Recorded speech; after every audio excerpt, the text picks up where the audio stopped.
How to replace electric AC compressor. So these are the line, and this is the electric connectors.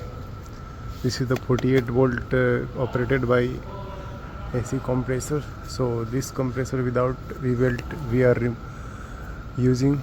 So these are the bolt here, and this is the line for AC line.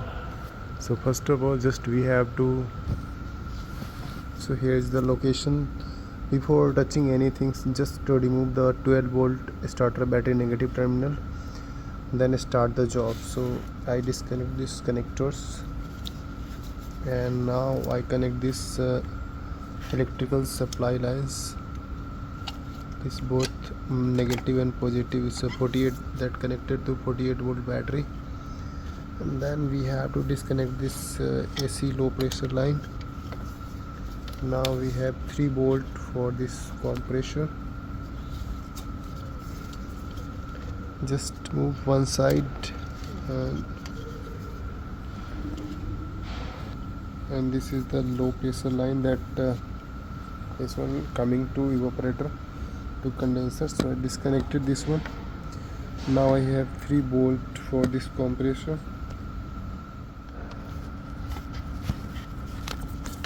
Now this is the high pressure line. High pressure line also disconnected. We have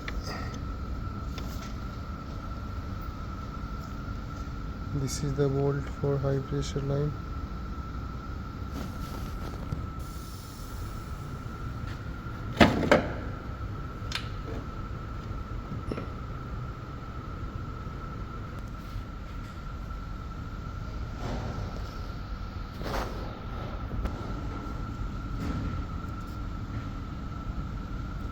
There are 3 connection, 1, 2, 3. This one refrigerant line, this one high pressure, this one low pressure, one electrical connector, this 48 volt connection, positive, negative. That's all.